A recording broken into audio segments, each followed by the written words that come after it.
Praise the lord. प्रभु यीशु मसीह के अतुल्य नाम में Pentecostal church of God Itarsi की तरफ से हम आप सभी का हमारे इस ऑनलाइन संडे की आराधना में स्वागत करते हैं। सचमुच परमेश्वर का धन्यवाद हो, अनुग्रह हो कि बीते पूरे सप्ताह उन्होंने हमें संभाला और आज रविवार के दिन हम सबको इस प्रकार से ऑनलाइन के माध्यम से इकट्ठा किया कि हम उसकी आराधना स्तुति एक साथ करने पाएं। तो आइए बिना विलंब किए हम प्रार्थना के द्वारा आज की आराधना का आरंभ करें और स्तुति गीतों के द्वारा परमेश्वर की आराधना में हम जाएंगे। आइए हम सभी अपने सिरों को झुकाएं, हम उस खुदावंत बाप का धन्यवाद करने पाएं। धन्यवाद धन्यवाद धन्यवाद सेनाओं के यहोवा परमेश्वर, तेरे पुत्र मसीह यीशु के नाम से हम तेरे निकट आते हैं पिता। धन्यवाद करते हैं आज के सुंदर दिन के लिए जिसमें तूने हम में से हर एक को जीवित रखा और तेरी आराधना स्तुति करने का तूने अवसर दिया। विशेषकर हम प्रार्थना करते पिता, आप हमारी आज की इस आराधना के लिए तो हमारे बीच में प्रभु चहलकदमी कर, हमारी आराधना को स्वीकार कर, हमारी प्रार्थना विनतियों को ग्रहण कर और अपने वचन के द्वारा आज तू हमसे बातें कर।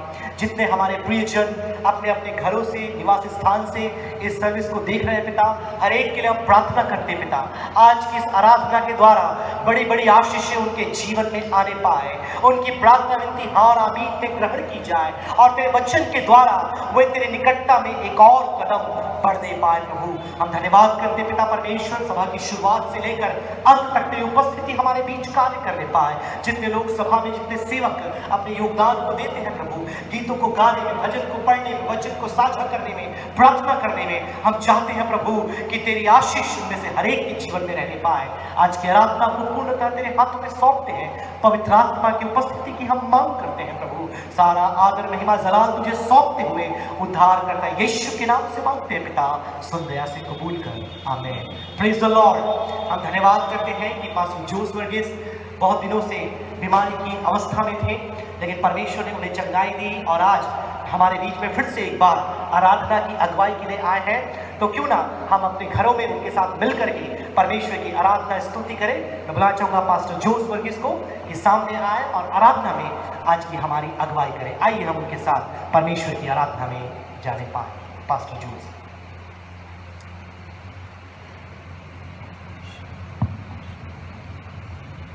Praise the Lord.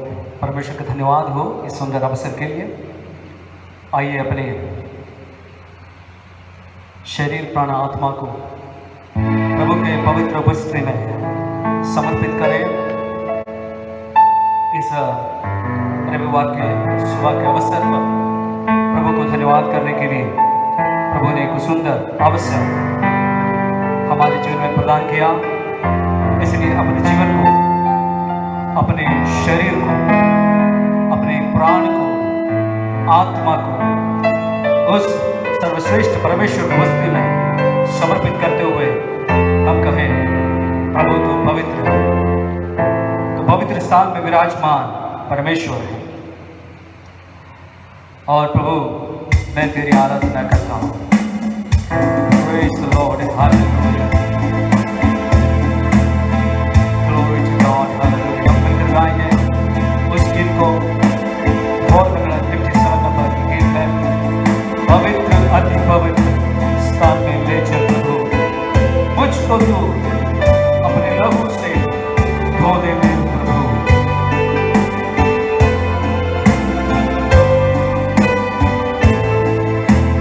पवित्र अति पवित्र स्थान में ले चल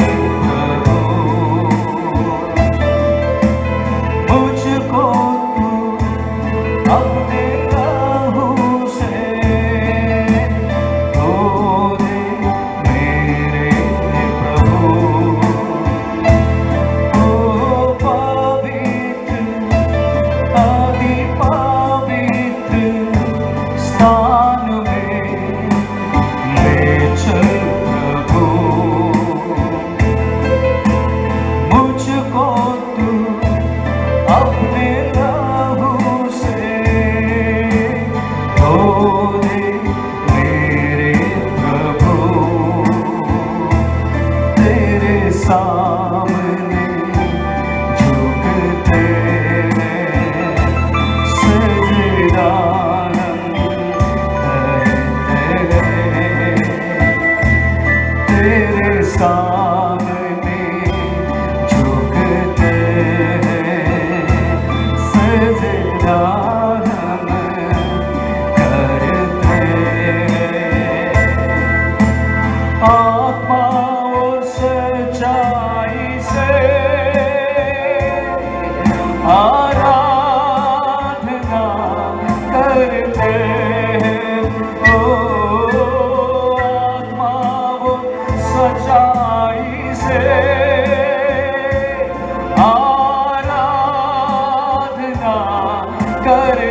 स्थान में ले चल प्रभु।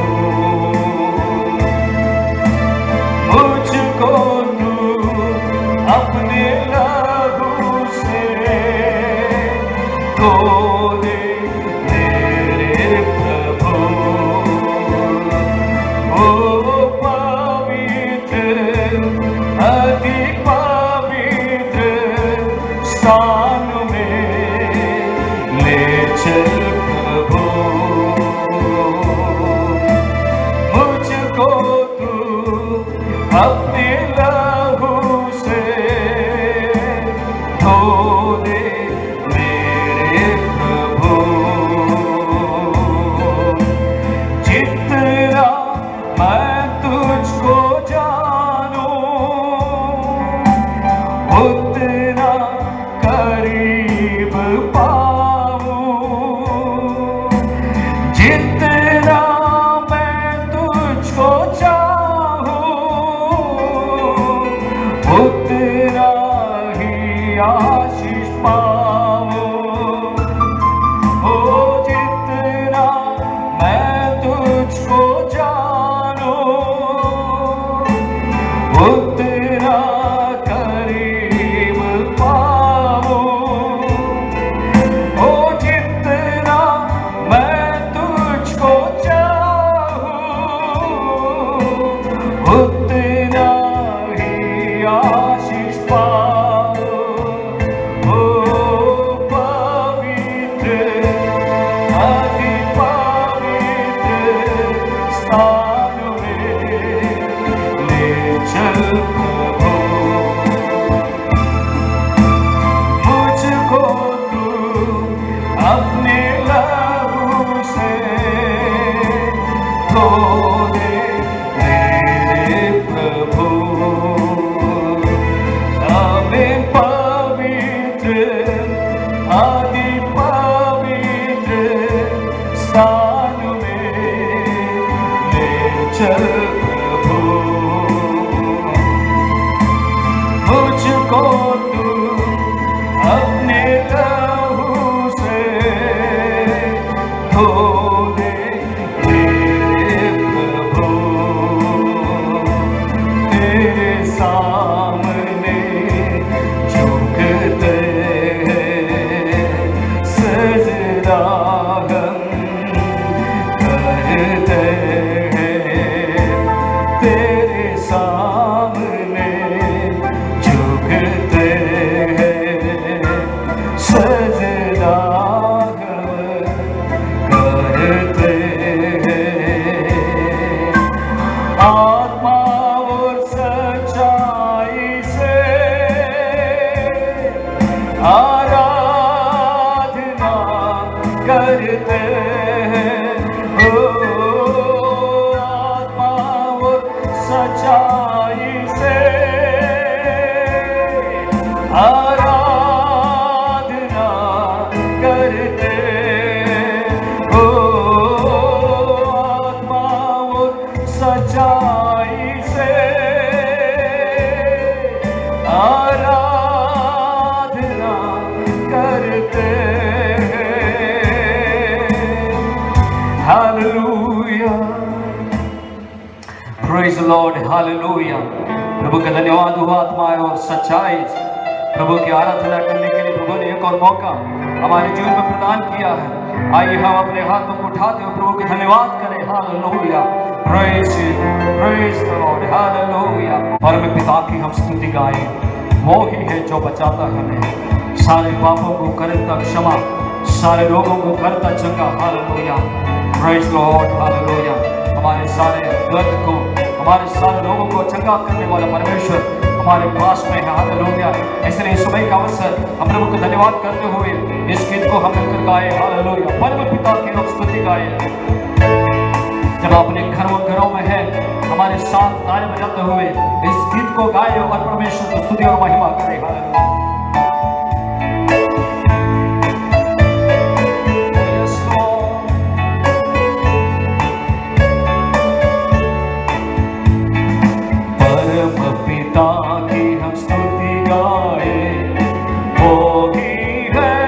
बचाता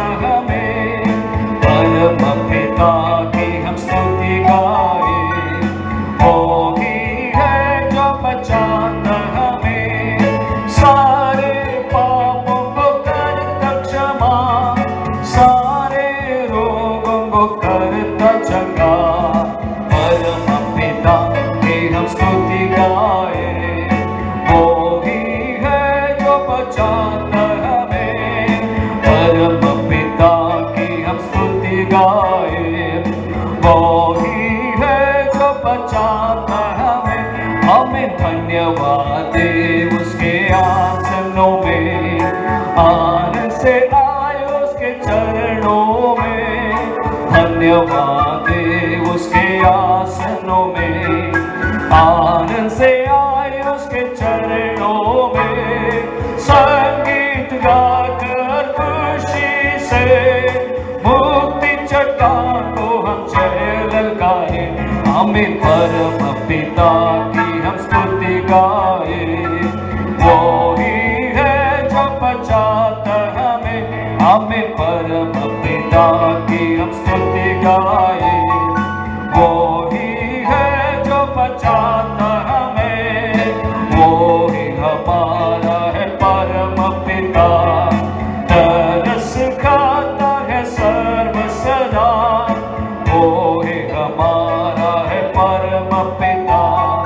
तरस खाता है सर्व सदा, पूर्व से पश्चिम है जितनी दूर, उत्तरी दूर की हमारे बुरा। हमें परम पिता की हम स्तुति गाए। वो ही है जो बचाता हमें, हमें परम पिता की हम स्तुति गाए। वो ही है जो बचाता हमें, माँ की तरह उसने दी तसल्ली। दुनिया के कदरों में छोड़ा नहीं, माँ की तरह उसने दी तसल्ली। दुनिया के कदरों में छोड़ा नहीं, निर्मल दूध है वचन का दिया, होगी हमेशा की जिंदगी। हमें परम पिता की हम स्तुति गाए। वो ही है जो बचाता हमें, परम पिता की हम स्तुति गाए। वो ही है जो बचाता हमें, चरवाह की मानंद ढूंढ उसने, पापों की कीट से निकाला हमें। चरवाह की मानंद ढूंढ उसने, पापों की कीट से निकाला हमें। हमको बचाने को जान अपनी दी, ताकि हाथ में हम उसके रहे। हमें परम पिता की हम स्तुति गाए। वो ही है जो बचाता हमें, परम पिता की हम स्तुति गाए। वो ही है जो बचाता हमें, घोंसले को बार बार तोड़ कर उसने, चाह किसी के हम उड़ न उसे। घोंसले को बार बार तोड़ कर उसने, चाह किसी के हम उड़ न उसे। परों पर उठाया उका की तरह, ताकि हमको चोट न लगे। हमें परम पिता की हम स्तुति गाए। वो ही है जो बचाता हमें, परम पिता की हम स्तुति गाए। वो ही है जो बचाता हमें। Praise the Lord, hallelujah. Thank you, Jesus. Praise the Lord. एक और गीत हम मिलकर गाएंगे। परमेश्वर को एक धन्यवाद के रूप में, इसके साथ साथ एक समर्पण के रूप में, जितना दिन प्रभु हमें देता है, हमें कहे प्रभु मेरा जीने का मकसद केवल यही है कि मैं तेरे लिए जीऊँ। Praise the Lord, hallelujah. सब मिलकर गाए, मेरे जीने का मकसद तू है, मेरे जीने का कारण तू है। मैं जीऊँ या मरूँ केवल तेरे लिए, सिर्फ तेरे लिए प्रभु। Hallelujah, thank you Jesus.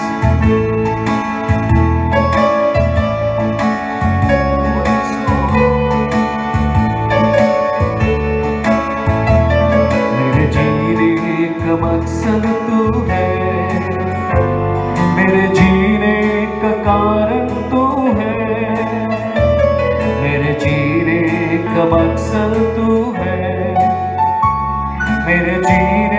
का कारण तू है।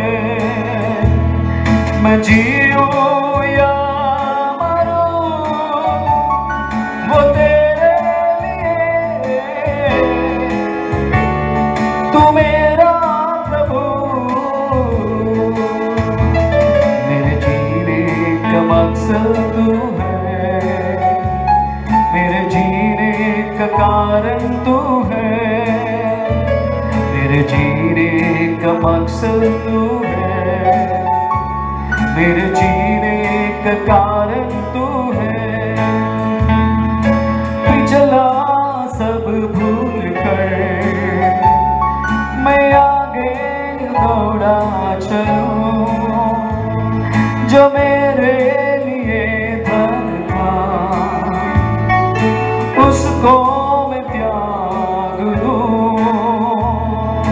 पिछला सब भूल कर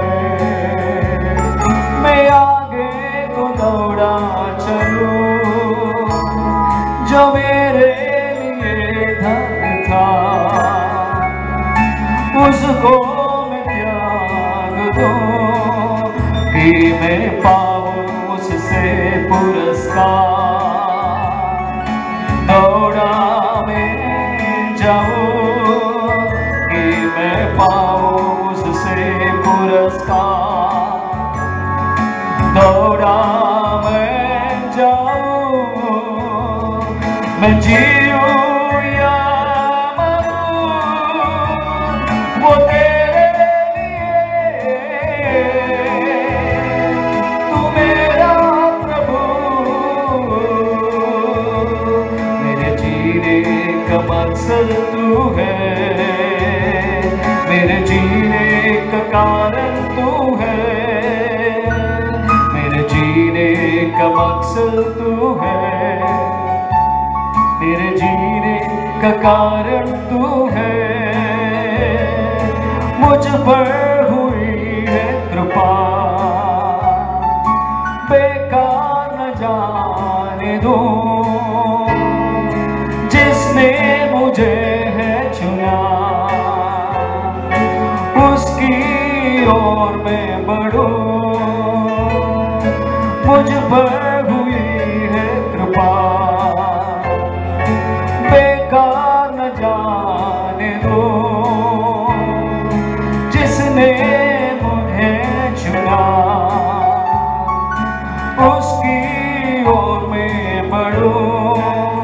देख तेरी सलीब पर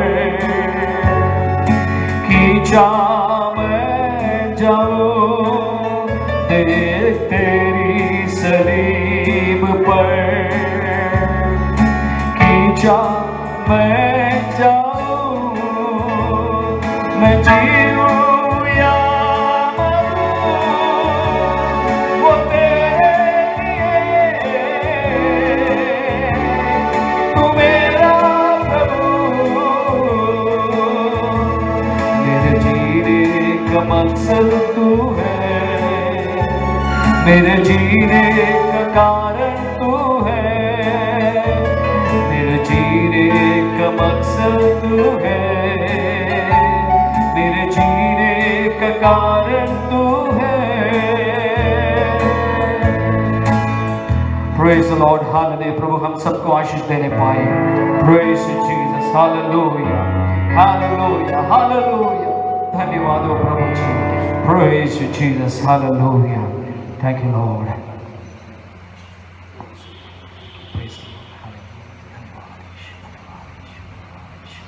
आइए हम परमेश्वर के वचन से भजन से एक विभाग को पढ़ेंगे। साम नंबर 139, भजन 139।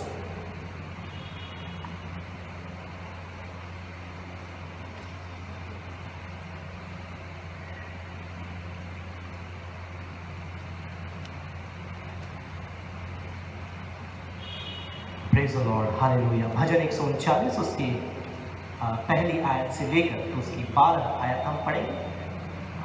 उसके पहले भाग को हम पढ़ेंगे 1 से लेकर 13, माफ करें। भजन 139 1 से लेकर 13। हे यहोवा, तूने मुझे जांच कर जान लिया है, तू मेरा उठना बैठना जानता है और मेरे विचारों को दूर ही से समझ लेता है। मेरे चलने और लेटने की तू भली भांति छानबीन करता है और मेरे पूरे चाल चलन का भेद जानता है। हे यहोवा, मेरे मुंह से ऐसी कोई बात नहीं जिसे तू पूरी रीति से न जानता हो। तूने मुझे आगे पीछे घेर रखा है और अपना हाथ मुझ पर रखे रहता है। यह ज्ञान मेरे लिए बहुत कठिन है, यह गंभीर है और मेरी समझ से बाहर है। मैं तेरे आत्मा से भागकर किधर जाऊं या तेरे सामने से किधर भागूं? यदि मैं आकाश पर चढ़ूं तो तू वहां है, यदि मैं अपना बिछौना अधोलोक में बिछाऊं तो तू वहां है। यदि मैं भोर की किरणों पर चढ़कर समुद्र के पार बसूं तो वहां भी तू अपने हाथों से मेरी अगुवाई करेगा, अपने दाहिने हाथ से मुझे पकड़े रहेगा। यदि मैं कहूं कि अंधकार से तो मैं छिप जाऊंगा और मेरे चारों ओर का उजियाला रात का अंधेरा हो जाएगा, तो भी अंधकार तुझसे न छिपाएगा। रात को दिन के तुल्य प्रकाश देगी, क्योंकि तेरे लिए अंधियारा और उजियाला दोनों एक समान है। मेरे मन का स्वामी तो तू है, तूने मुझे माता के गर्भ में रचा है। धन्यवाद हो परमेश्वर का सुंदर आराधना के लिए। और भजनकार कहता है, यह बताना चाहता है कि आप परमेश्वर की उपस्थिति में बने हुए हैं। उसकी उपस्थिति से आप भाग नहीं सकते थे। अपना जीवन आप परमेश्वर के हाथों में समर्पित करें। और जिस प्रकार से उस अंतिम गीत को पास्टर जोस ने गाया कि मेरे जीने का मकसद केवल तू है, क्यों ना हम अपने जीवन को आज की आराधना और इस भजन के सुपुर्द करें कि परमेश्वर हमारे जीवन में कार्य करने पाए और हमारे जीवन का लक्ष्य केवल परमेश्वर ही रहने पाए। कुछ प्रार्थना विनती हमारे पास है, मैं आपके बीच में रखना चाहूंगा। लगातार आप हमारे वरिष्ठ पासवान डॉक्टर मैथ्यू के थॉमस के लिए प्रार्थना करते रहें। जिस प्रकार से जो जिम्मेदारी परमेश्वर ने उन्हें सौंपी है, भले ही वो कलीसिया से दूर पाए जाते हैं, लेकिन बहुत सी बातें जो यहाँ चल रही है वो इनके ही गाइडेंस, निर्देशन और उनके ही बताए हुए स्टेप्स के अनुसार चल रही है। तो आप लगातार हमारे वरिष्ठ पासवान डॉक्टर मैथ्यू के थॉमस के लिए प्रार्थना करें, परमेश्वर उन्हें सुबुद्धि देने पाए, ज्ञान देने पाए। जो हमारे कलीसिया का दूर से संचालन करते हैं, परमेश्वर उनकी सहायता करने पाए। साथ में जो सेवकाई उनकी वहाँ पर है, उसमें परमेश्वर उनकी सहायता करे, उनके स्वास्थ्य को परमेश्वर संभाले। पूरे थॉमस परिवार, हमारी को पास्टर मिसेस एलिजाबेथ थॉमस और डॉक्टर माइकल थॉमस, और साथ में डॉक्टर मेलिसा और सिस्टर मर्सी, उनके पूरे परिवार, उनके ग्रैंड किड्स, सबको परमेश्वर इस बड़े पैंडेमिक के समय में अपनी सुरक्षा में रखने का लगातार आप हमारे पासवान के लिए प्रार्थना करते रहें। और भी कुछ प्रार्थना विनती है जो हम तक पहुंचाई गई है, हम आपके लिए बताना चाहेंगे। पास्टर अगस्टिन राव के लिए बीते समय में आप सभी ने प्रार्थना किया। हमारे फेलोशिप के वरिष्ठ पासवान हैं, हॉस्पिटल से डिस्चार्ज हो गए हैं, लेकिन उनकी पूरी पत्नी के लिए आप लगातार प्रार्थना करें। उनका ट्रीटमेंट चल रहा है, गंभीर अवस्था में बने हुए हैं। मिसेस अगस्टिन राव को आप अपनी प्रार्थना में उठा करके रखें। और एक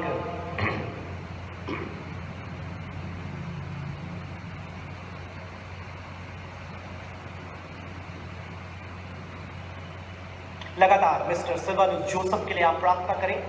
उनकी स्थिति बहुत ही नाजुक बनी हुई है, बहुत ही कमजोरी की अवस्था में है। कुछ पिक्चर्स उनके बेटे ने मुझे भेजा, बहुत उनका वेट लॉस हो गया है। आप प्रार्थना करें कि परमेश्वर उन्हें संभालने पाए, इस कमजोरी की अवस्था में उन्हें बल देने पाए, और विशेषकर परिवार जब उनकी सेवा में लगा हुआ है उन्हें भी परमेश्वर संभालने पाए। मिस्टर मोहन सिंह के लिए आप लगातार प्रार्थना करें। भोपाल में उनका ट्रीटमेंट चल रहा है, और हमारे संस्था में सेवकाई देने वाले मिस्टर जेम्स बर्नार्ड भी उनके साथ एम्स में ही एडमिट है। यह इन दोनों के लिए आप प्रार्थना करें, मिस्टर मोहन के लिए और मिस्टर जेम्स बर्नार्ड के लिए। दोनों को परमेश्वर संभालने पाए। जो भी ऑक्सीजन की कमी आ रही है और जो भी कमजोरी बनी हुई, जो भी दवाइयाँ वो लेते हैं, परमेश्वर हर एक बातों में दोनों को संभालने पाए। साथ ही साथ मिस्टर मोहन के पूरे परिवार के लिए प्रार्थना करें, उनकी पत्नी के लिए प्रार्थना करें जब उनको सेवा देते हैं। उसी प्रकार से मिस्टर जेम्स बर्नार्ड के बेटे और उनकी पत्नी के लिए प्रार्थना करें जब वह भी पुरजोर कोशिश कर रहे हैं, उनकी सहायता कर रहे हैं। परमेश्वर इन दोनों को शीघ्र अतिशीघ्र चंगाई देने पाए। खासतौर पर मिस्टर जेम्स बर्नार्ड की जो आंखों की रोशनी में थोड़ा परिवर्तन आया है, जो भी कमजोरी है, दुर्बलता है, हमें नहीं मालूम, लेकिन परमेश्वर हमारा चंगा करने वाला परमेश्वर है। वह मिस्टर बर्नार्ड को और मिस्टर मोहन को, जिनकी एम्स भोपाल में ट्रीटमेंट चल रही है, चंगाई देने पाए। उनके लगातार आप प्रार्थना करते रहे। विनीता मसीह जोनाथन के द्वारा धन्यवाद के वचन हम तक पहुंचाए गए हैं। बीते दिनों में प्रार्थना की गई, उन्होंने कहा है कि बीते सप्ताह परमेश्वर पिता और आप सभी का धन्यवाद देना चाहेंगे कि आप सभी ने हमारे परिवार के लिए प्रार्थना की एवं समय समय पर हमें फ़ोन के माध्यम से ख्याल रखते रहे। प्रभु की दया से सुनील, मम्मी और वेरोलिना सभी स्वस्थ पाए जाते हैं। मैं आप सभी का धन्यवाद देना चाहूँगी। ये मिसेस विनीता मसीह जोनाथन के द्वारा जो भोपाल में है अब तक पहुँचाए गए।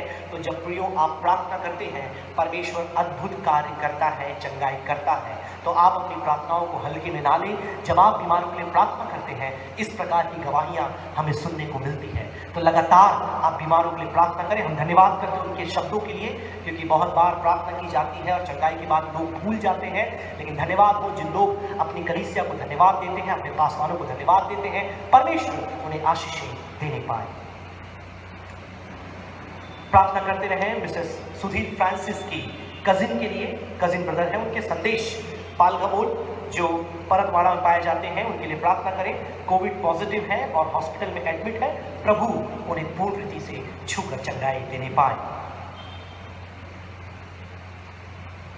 मिस्टर विलियम लॉरेंस की भांजी आस्था के हस्बैंड और उनकी मम्मी को कोरोना हो गया है, बंसल हॉस्पिटल में एडमिट है, उनके लिए प्रार्थना करें। परमेश्वर उनको चंगाई देने पाए, उनकी चंगाई के लिए प्रार्थना करते रहें। और साथ में ये एक और दुख की खबर हम तक पहुंचाई गई। 20 तारीख को मिस्टर जॉन बेंजामिन, जो हमारे कलीसिया के विश्वासी थे, हमारे कलीसिया की कार्यकारिणी समिति में जिन्होंने अपनी सेवकाई को दी थी, वह प्रभु में सो गए।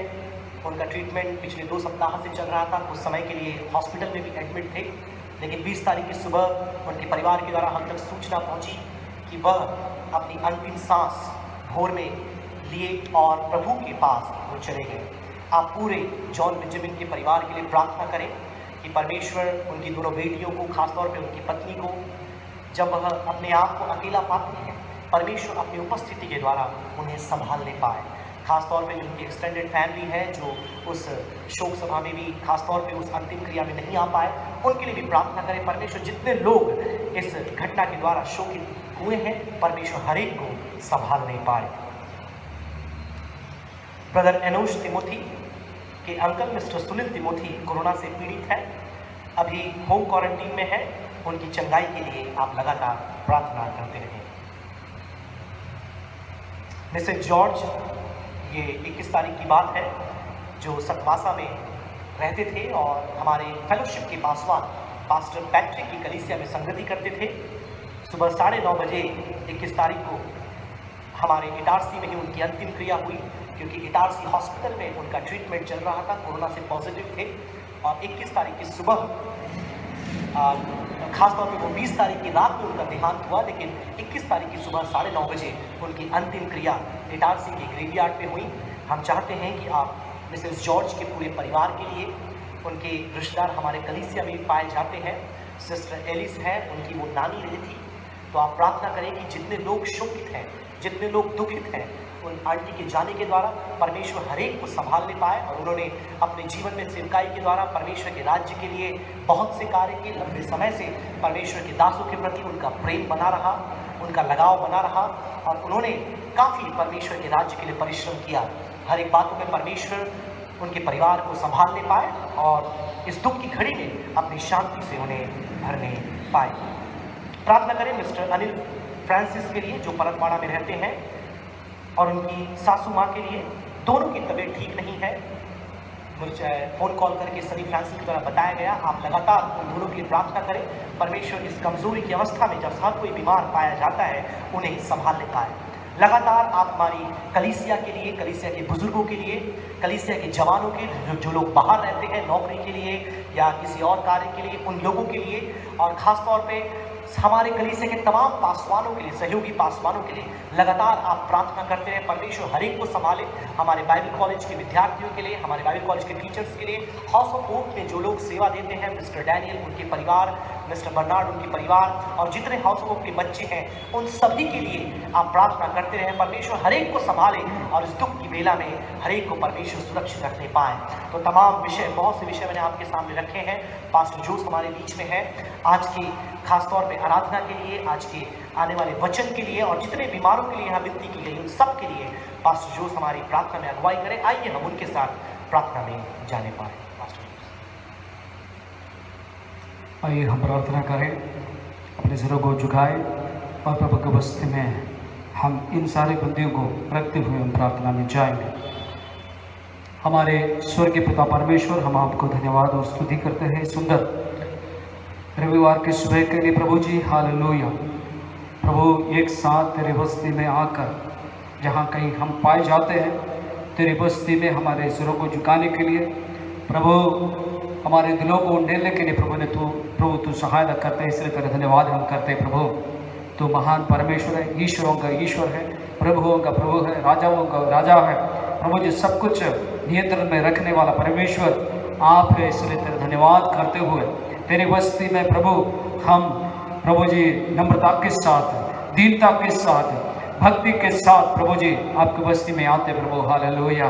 पिछले दिनों में तूने हमें संभाला प्रभु, हमें हरी हरी चराइयों में लेकर गए, इसलिए तेरा धन्यवाद हम करते हैं।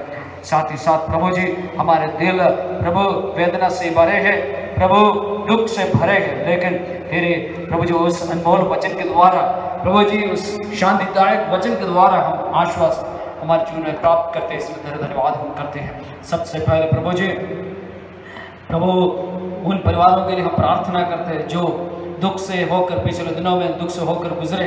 प्रभु हम प्रार्थना करते हैं प्रभु जी तेरे असीम शांति उस परिवार के अंदर वास करने पाए प्रभु जी। हालेलुया।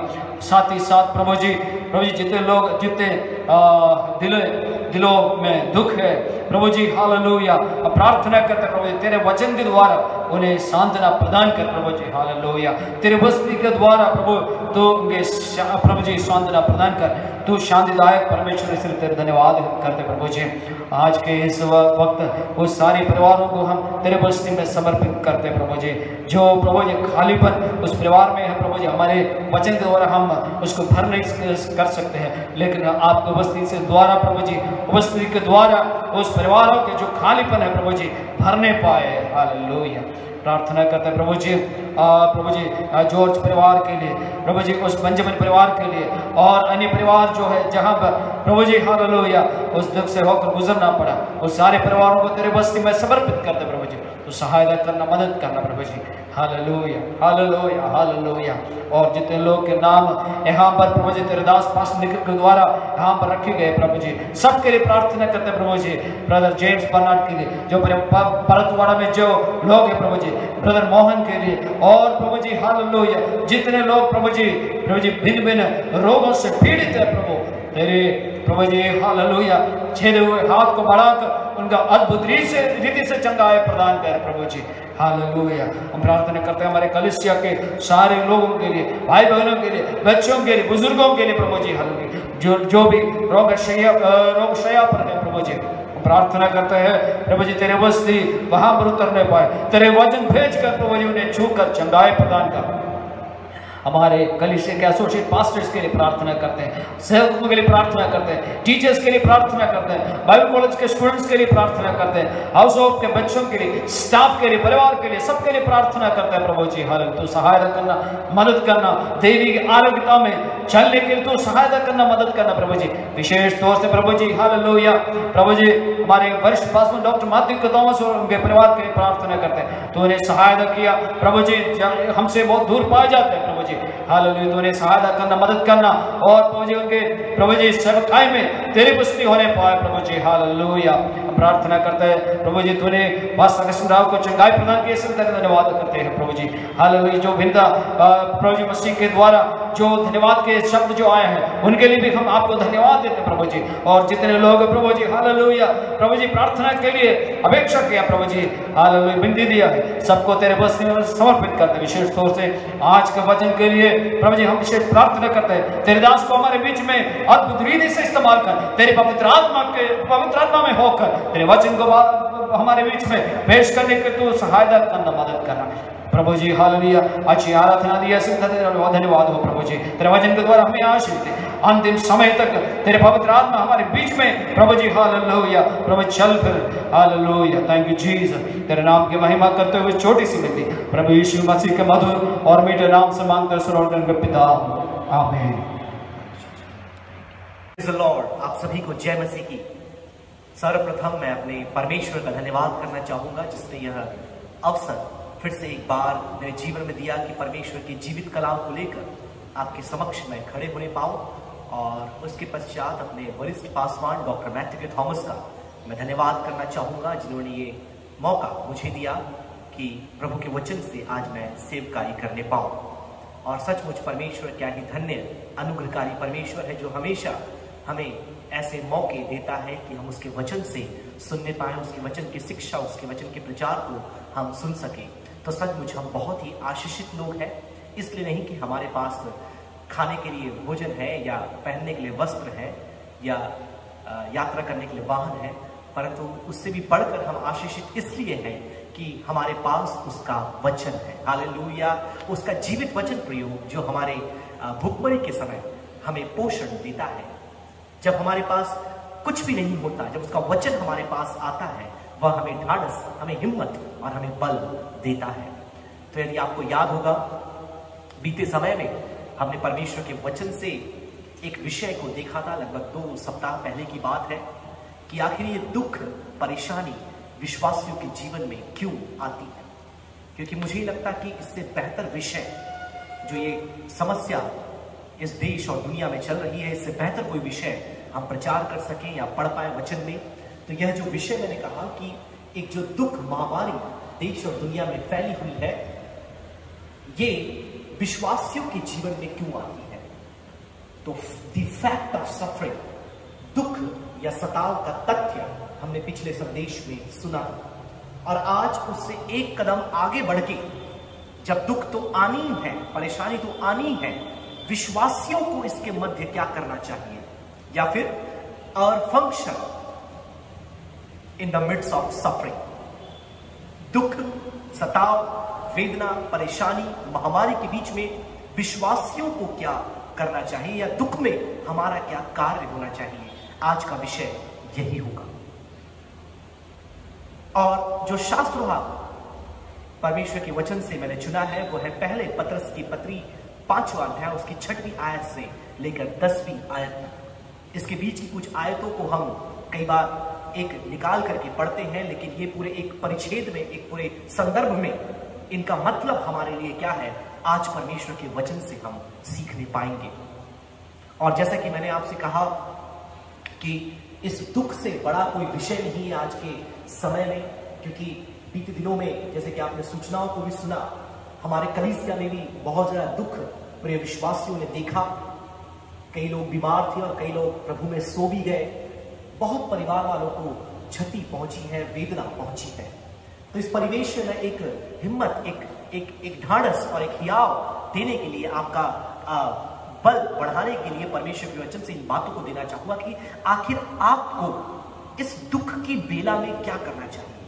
एक विश्वासी होने के नाते हमें इस बड़ी आपदा जो हमारे देश में, हमारी दुनिया में, हमारे कलीसिया में, हमारे परिवार में आई है, हमें इसके मध्य क्या करना चाहिए। अब जैसे दुख का मतलब क्या होता है, पिछले संदेश को यदि आपने नहीं सुना है, मैं आपसे विनती करूंगा कि आप जाकर उसे जरूर से सुनिएगा। यदि आप किसी कारणवश उसे मिस कर दिए हैं, आप कहीं व्यस्त थे, आपको मिल नहीं पाया लिंक, आप चैनल में जाकर के हमारे जरूर उस संदेश को सुनिएगा, ताकि यह संदेश आपके लिए और भी स्पष्ट हो जाए। तो बिना समय गवाए प्रियो, हम परमेश्वर के कलाम में जाएंगे और उस शास्त्र भाग को जो मैंने आपको बताया, पहले पत्रस की पत्री 5:6 से 10, यदि आप देख पा रहे हैं तो स्क्रीन पे मैंने वो स्क्रिप्चर डाला है।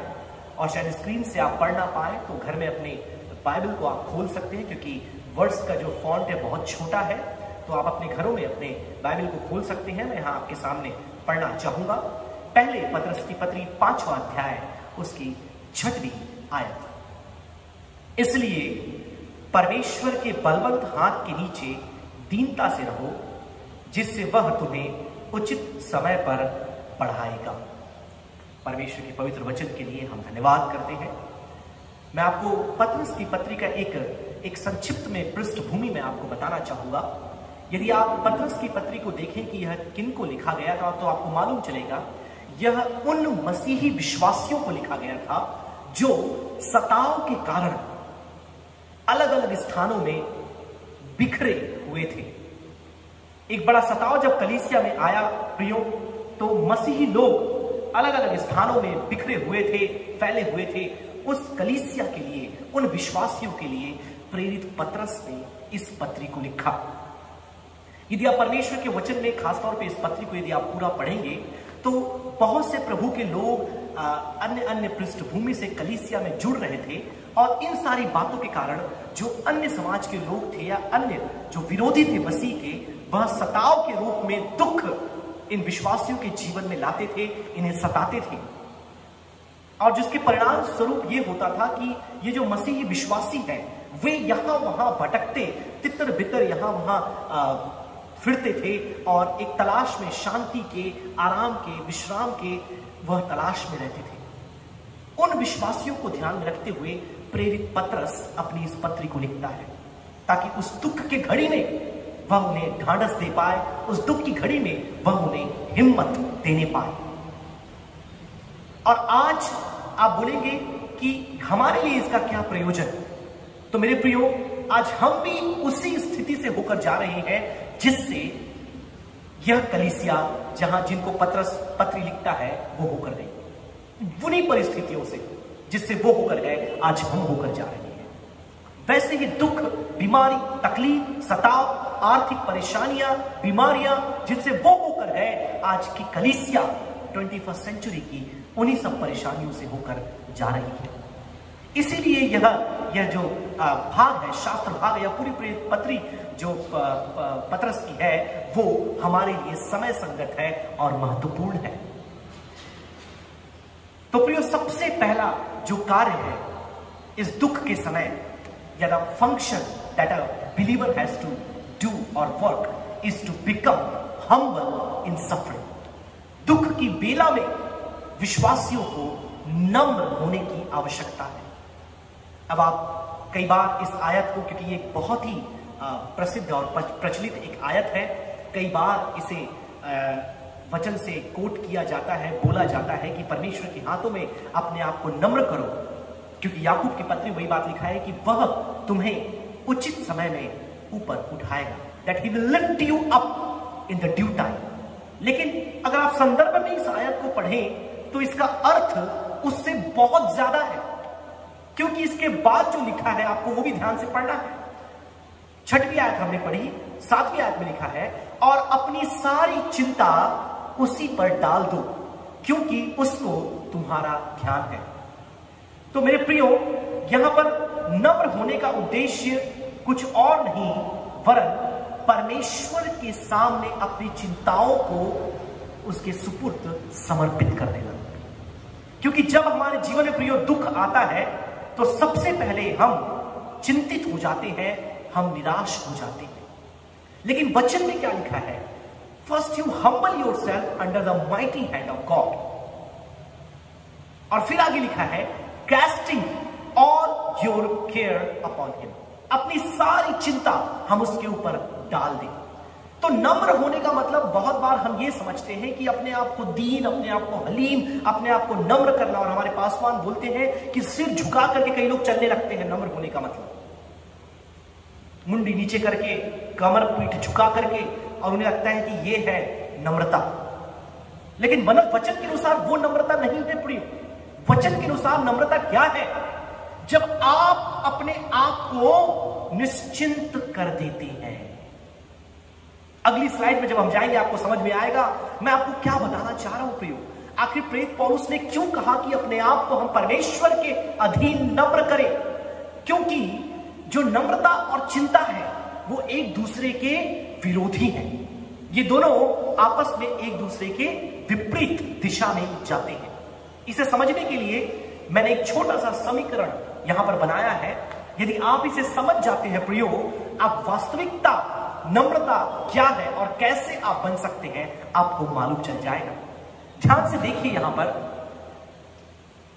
दुख, सफरिंग, जब एक विश्वासी के जीवन में आता है और यदि वो विश्वासी नम्र नहीं है, वह घमंड से, अभिमान से भरा हुआ है, तो क्या होगा?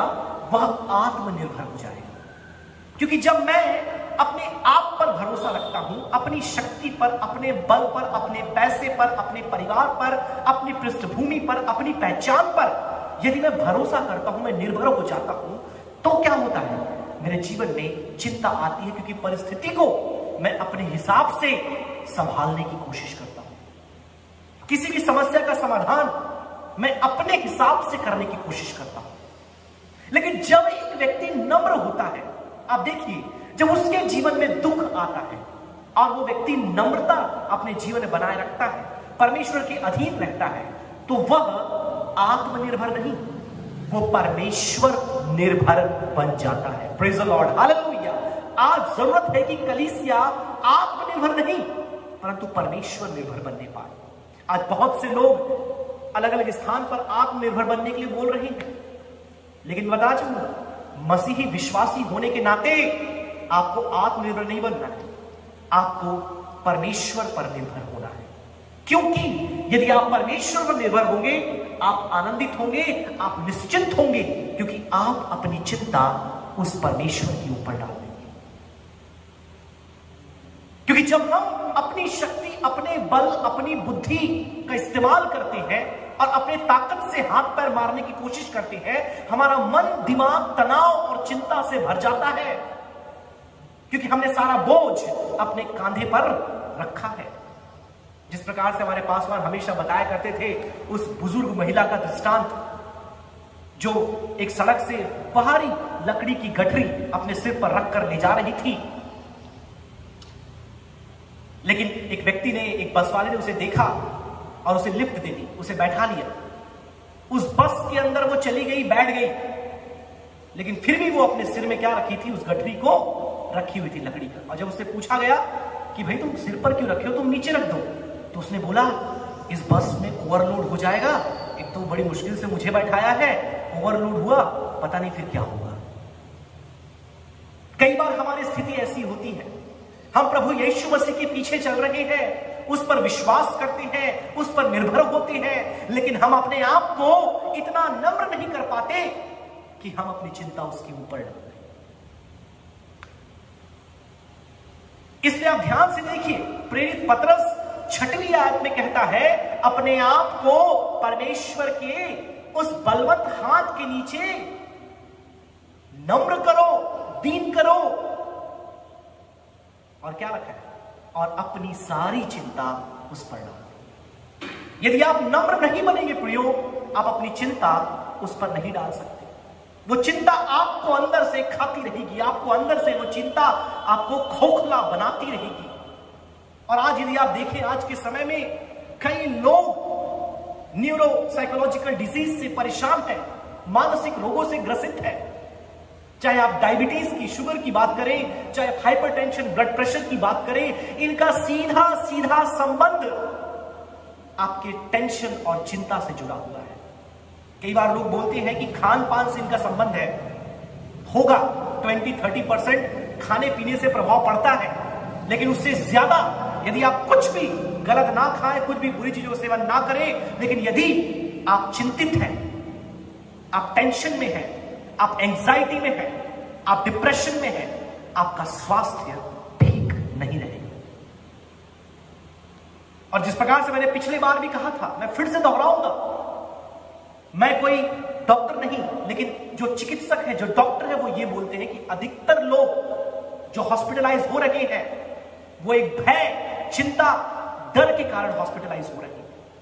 उनके अंदर किसी न किसी प्रकार की एंजाइटी पाई जाती है, किसी न किसी प्रकार की परवाह पाई जाती है, और जब वो बढ़ते जाता है, बढ़ते जाता है, बढ़ते जाता है, वे लोग बीमार पड़ जाते हैं।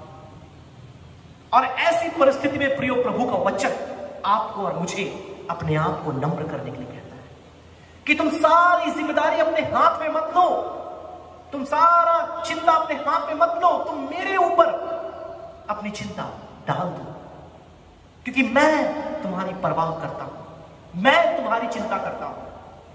और यदि आप इस समीकरण को समझ के प्रियो, मैं विश्वास करता हूं कि आप कहीं ना कहीं अपने जीवन में आज चिंता मुक्त निश्चिंत महसूस करेंगे, क्योंकि आपने अपने आप को परमेश्वर के हाथों में सौंप दिया है। आपकी समस्या आपने अपनी नहीं समझी है, आपकी चिंता आपने अपनी नहीं समझी है, आपकी बीमारी आपने अपनी नहीं समझी है, आपने उसे परमेश्वर के हाथों सौंप दिया है। आपने अपने आप को इतना नम्र कर दिया है कि आपने कहा कि समस्या से पहले मैं नहीं परंतु मेरा परमेश्वर। और यही बात पिछले दिनों में फिलिप सर जब प्रचार कर रहे थे, उन्होंने कहा कि समस्या को देखकर यह ना बोलो कि कितनी बड़ी समस्या है, समस्या से यह कह दो कि मेरा परमेश्वर कितना बड़ा और महान है। चिंता आत्मनिर्भर होने का परिणाम है। Anxiety is the result of self reliance. और आत्मनिर्भर हम क्यों होना चाहते हैं आपको मालूम है? कई बार परमेश्वर ने हमें इतनी आशीषें दी है, कई बार हम उन आशीषों पर निर्भर होने लगते हैं। ध्यान से सुनिएगा इस बात को। कई बार परमेश्वर की इतनी आशीषें हमें मिली है, इतनी बरकतें हमें मिली है, हम परमेश्वर को छोड़कर उन आशीषों पर, उन बरकतों पर हम निर्भर होने लगते हैं। वो आशीषें क्या है? एक अच्छा स्वास्थ्य। वो आशीषें क्या है? धन, पैसा। वो आशीषें क्या है? संसाधन जो हमारे पास है। वो आशीषें क्या है? रिश्तेदारी, पहचान, ख्याति। इन सारी बातों पर हम निर्भर होने लगते हैं, और जब उन बातों से हमें धोखा मिलता है, हम डिप्रेशन और चिंता में चले जाते हैं। इसलिए परमेश्वर का वचन कहता है प्रियो कि परमेश्वर के बलवंत हाथों के नीचे अपने आप को दीन करो, नम्र करो, और अपनी सारी चिंता तुम उसके ऊपर डाल दो। Praise the Lord, hallelujah. आज वो दिन होगा प्रियो, यदि आप अपने जीवन में किसी प्रकार के तनाव से, चिंता से, परेशानी से होकर जा रहे हैं, मैं आपको केवल एक ही बात बोलूंगा, आप अपने आप को नम्र कर दें, आप अपने आप को दीन कर दें। सिर झुका के, मुंडी नीचे करके, धीरे बोलने वाले नहीं, परंतु अपने मन में परमेश्वर को अपनी चिंता देने वाले, अपने आप को परमेश्वर के हाथों में सौंपने वाले, अपनी परिस्थिति को परमेश्वर के हाथों में सौंपने वाले। प्रभु, यदि ये पहाड़ टले या ना टले, तेरी इच्छा मेरे जीवन में पूरी हो जाए। प्रभु, इस सी का मुंह बंद हो या ना हो, तेरी इच्छा मेरे जीवन में पूरी हो जाए। प्रभु, इस आग में चाहे हम जलकर मरे या जिंदा यहां से वापस आए, मेरी नहीं परंतु तेरी इच्छा पूरी होने पाए।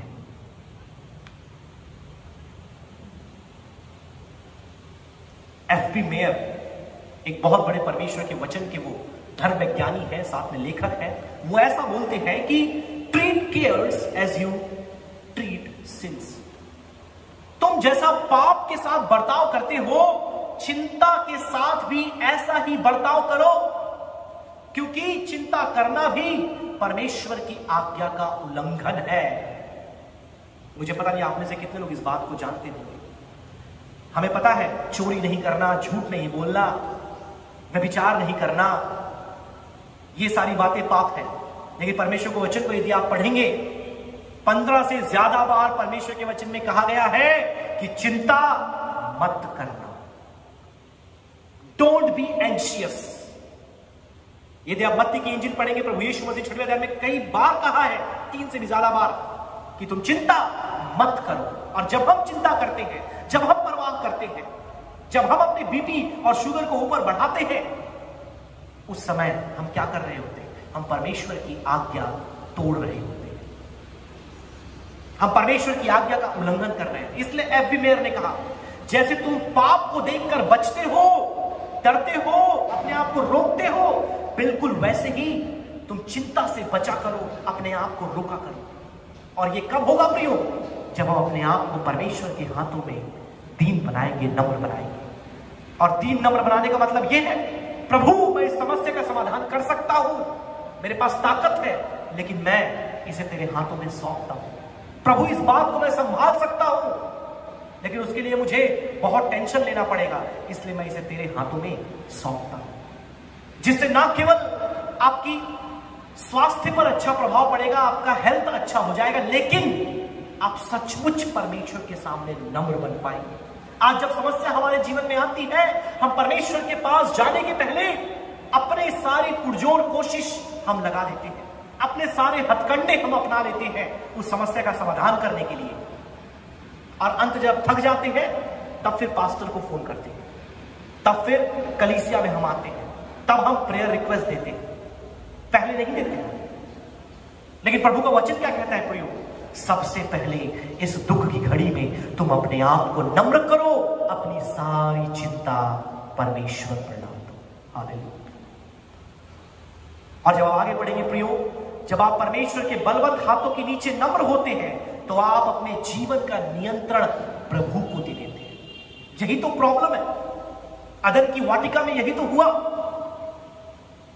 आदम और हवा ने पाप क्यों किया? क्योंकि वो अपने जीवन का नियंत्रण परमेश्वर के हाथों में नहीं देना चाहते थे। आप चाहे विश्वास करें या ना करें, क्योंकि परमेश्वर के अधीन होना, नम्र होने का मतलब अपने जिंदगी की हर एक यस और नो, हां और ना परमेश्वर की ओर से लेना। बहुत से लोग अपने आप को विश्वासी तो कहते हैं, बहुत से लोग प्रार्थना तो करते हैं, बहुत से लोग बाइबल तो पढ़ते हैं, बहुत से लोग कलीसिया तो आते हैं, वे दान और दशमांश सब देते हैं, लेकिन वे अपने आप को परमेश्वर के अधीन नहीं करते, वे अपने आप को परमेश्वर के नियंत्रण में नहीं देते, क्योंकि वे अपने आप को नम्र नहीं कर पाते। इसलिए आज नम्रता की एक नई परिभाषा मैं आपके सामने रख रहा हूं। मेरी आशा है कि आप उसे समझ पाए, क्योंकि हर एक आयत को आप उसके संदर्भ में समझने की कोशिश किए। एक आयत को एक परिच्छेद से निकाल करके आप समझने का प्रयास न करें।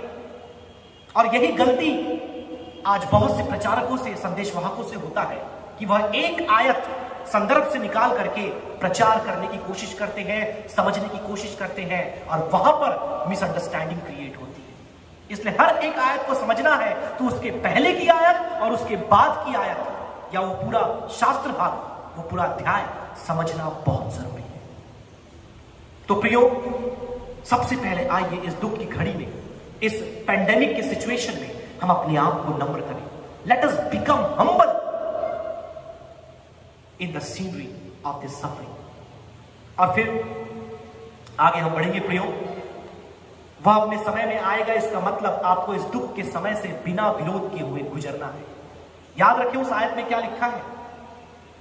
उस आयत के दूसरे भाग में लिखा है, 6वें आयत के, जिससे वह तुम्हें उचित समय में बढ़ाएगा। अंग्रेजी में आप जाएंगे तो लिखा है, in the time of his visitation he will respond to you, he will lift you up. ये मूल भाषा में लिखा है, in the time of his visitation. उसके आगमन, उसके आमद के समय में जब वो तुमसे मिलने आएगा, वो तुमको बढ़ाएगा। इसका मतलब क्या है? जब तक परमेश्वर आपके जीवन में हस्तक्षेप ना करे, आपको उस दुख की घड़ी से होकर के जाना। जब तक परमेश्वर का समय ना आ जाए, आपको उस दुख की बेला से होकर के जाना है। जब तक परमेश्वर अपना हाथ ना बढ़ाए, आपको शांतिपूर्वक, बिना विरोध किए, जो भी परिस्थिति जिसमें परमेश्वर ने आपको रखा है, आपको उसमें से पार होकर के जाना है। क्योंकि बहुत बार यह देखा गया है कि लोग परमेश्वर का विरोध करने लगते हैं, परमेश्वर के खिलाफ बोलने लगते हैं, परमेश्वर पर संदेह करने लगते हैं। लेकिन वचन में यह लिखा है कि वो अपने समय में आपको बढ़ाएगा, आपके या मेरे समय पे नहीं। बहुत बार हम अपने समय पे परमेश्वर को बोलते हैं कि तू मुझे बढ़ा, लेकिन वचन में क्या लिखा है? तुम अपने आप को उसके बलवंत हाथों के तले दीन कर दो और वह अपने समय में तुम्हें बढ़ाएगा। इन the time of his visitation. समय बहुत ही रफ्तार से आगे बढ़ रहा है। 2 पॉइंट और है, हम आगे बढ़ेंगे प्रियो। एक स्लाइड हम स्किप कर रहे हैं। नाउ द सेकंड पॉइंट, पहली बार हमने देखा कि सफरिंग, इस दुख की घड़ी में विश्वासियों को क्या करना चाहिए, उनका फंक्शन क्या होना चाहिए, is about becoming humble. Second point, beware of Satan.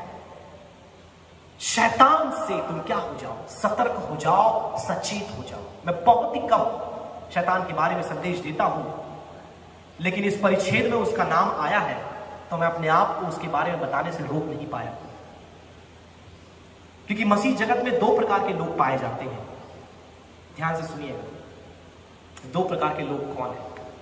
एक तो वे हैं जो शैतान को कूलर, फ्रिज, बेड, दरवाजे के पीछे देखते हैं, कभी अपने सीने पे बैठे हुए देखते हैं, कभी खाट के नीचे देखते हैं, कभी बाथरूम में देखते हैं, कभी शैतान को कहां कहां ऊपर लॉफ्ट में देखते हैं, कई बार शैतान को आईने में देखते हैं। ऐसे कुछ मसीह होते हैं और कुछ मसीही ऐसे होते हैं जो उसको पूर्णतः इग्नोर करते हैं, अनदेखा करते हैं, उसके अस्तित्व पर विश्वास नहीं करते। ये दोनों ही लोग बहुत ही खतरनाक है। ये दोनों ही प्रकार के लोग हमें नहीं बनना है।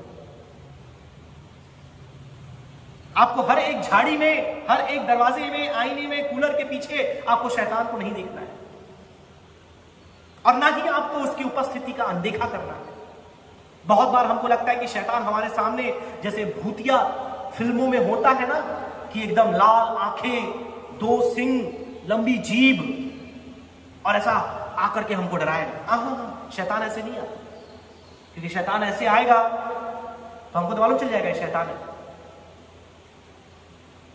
शैतान को भी पता है मुझे कैसे अटैक करना है कि सामने वाले को पता मत चले कि मैं उनके जीवन में काम कर रहा हूं। हेलो, चोर यदि बता के आएगा कि मैं चोरी करने आ रहा हूं तो क्या आप तो घुसने दोगे?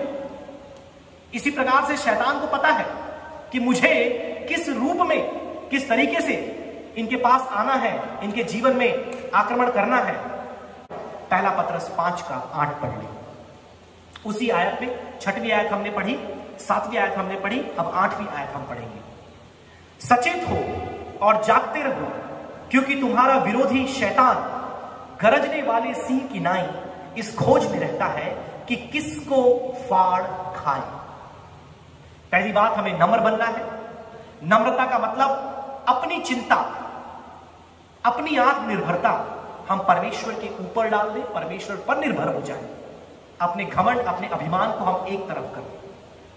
दूसरी बात, हमें सचेत होना है, सतर्क होना है। किससे?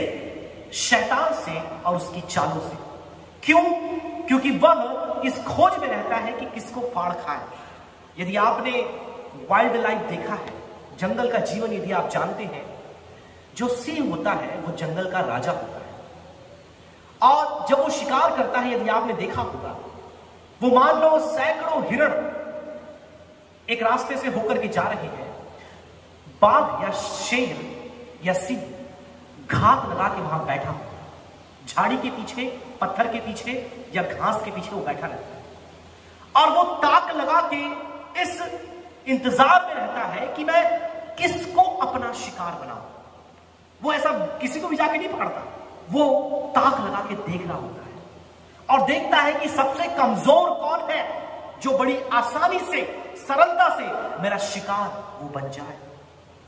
वो कमजोर, थका हुआ, जख्मी या किसी प्रकार से वो अपने आप में उतना तंदुरुस्ती नहीं पाया हुआ, कौन है वो जानवर, कौन है वो हिरण या कौन है वो जंतु, वो जानवर जिसे मैं अपना शिकार बनाऊं।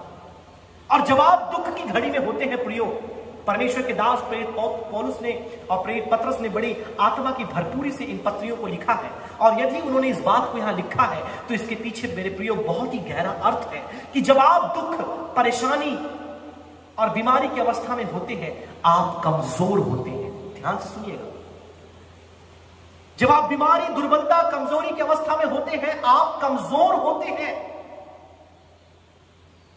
जब आप किसी प्रकार से परेशानी में होते हैं, चुनौती के मध्य होते हैं, आप कमजोर होते हैं और ऐसे समय में आप शैतान के बड़े ही सरल शिकार बन सकते हैं। In the midst of suffering you become an easy prey to Satan. बहुत ही सरल शिकार आप बन जाते हैं क्योंकि आप जख्मी होते हैं और इस परिस्थिति में शैतान आपके पास आता है। ध्यान से सुनिए, मैंने आपको बताया शैतान किसी फिल्मों के समान ऐसा रूप भूत वाला लेके नहीं आता। वो हमारी मनगढ़ंत कल्पनाएं होती कई बार जो हमें डराती है, लेकिन अधिकतर समय शैतान कैसे आपके पास आता है, ये 4 बातें आप याद रखें। वो आपके जीवन में मेरे प्रियो यदि आता है तो कैसे आता है? परमेश्वर की प्रतिज्ञाओं के खिलाफ संदेह को लेकर आता है। He comes to you with the doubts about God's promises. यदि परमेश्वर ने आपसे कहा कि मैं तुम्हारा चंगा करने वाला परमेश्वर हूं, शैतान आपके दिमाग में संदेह लेके आएगा, क्या सचमुच परमेश्वर चंगा करने वाला है? ध्यान से सुनिए, मैं आपको बता रहा हूं शैतान आप पर कैसे आक्रमण करता है। यदि परमेश्वर ने आपसे कहा कि मैं तेरे संग हूं, मैं तेरे साथ हूं, तुम्हारा मन व्याकुल ना हो, शैतान आकर आपको बोलेगा परमेश्वर कहां है? तेरी इस दुख की घड़ी में तेरा छुड़ाने वाला, तेरा उद्धारकर्ता कहां है? यदि परमेश्वर का वचन यह कहता है कि मैं तेरे पापों को क्षमा करता हूं, मैं तेरे रोगों को चंगा करता हूं, यदि तू आज अपने पापों का अंगीकार करे तो मैं क्षमा देने में विश्वास योग्य हूं। शैतान आकर बोलता है तूने तो इतने पाप किए, तुझे कौन क्षमा देगा? परमेश्वर की प्रतिज्ञाओं के खिलाफ हमारे मनों में शैतान संदेह उत्पन्न करता है। और यह कब होता है? जब हम कमजोर, बीमार, लाचार और कमजोरी की अवस्था में होते हैं। दूसरी बात, अतीत के पापों के विषय में आपके मन में दोष लेकर आता है। जब आप प्रभु के पास आते हैं, प्रार्थना करते हैं, आराधना करते हैं, कलीसिया की बातों में बढ़ते हैं, शैतान आपके पास आकर आपको बोलता है अरे तू तो इतना बड़ा पापी था, तूने अतीत में ऐसा किया, तूने वैसा किया, तू ऐसा आदमी था। तुझे प्रभु ध्यान नहीं देता। आपकी अतीत की बातों में वो आपको लेकर जाता है, आपके कानों में आकर आपके मनोबल को वो कमजोर करता है।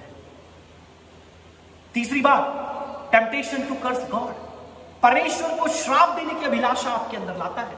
तू इतने दुख में है, इतने परेशानी में है, इतने मसीही लोग मर रहे हैं, इतनी बीमारी फैली हुई है, अपने परमेश्वर को श्राप दे और मर जा। आपको याद आ रहा होगा पुराने नियम में किसी ने ऐसा ही अपने पति से कहा था। उसकी खुद की पत्नी जब अय्यूब बीमारी की अवस्था में, महामारी की अवस्था में, रोग की अवस्था में, मृत्यु की शैया पर पड़ा हुआ था, उसके अपने ने आकर कहा कि परमेश्वर को श्राप दे, कोस और मर, क्योंकि वह तुझे नहीं बचाने वाला। और कई बार जब हम इस प्रकार से परेशानी, तकलीफ, बीमारी, तंगी में होते हैं, तब शैतान आकर के हमारे कानों में इन बातों को बोलता है कि परमेश्वर को श्राप दे और कोस, क्योंकि वह तो तुझे बचाने वाला नहीं है। चौथी और अंतिम बात, वर्ल्डली थॉट्स, सांसारिक विचार लेकर के शैतान आपके पास आता है।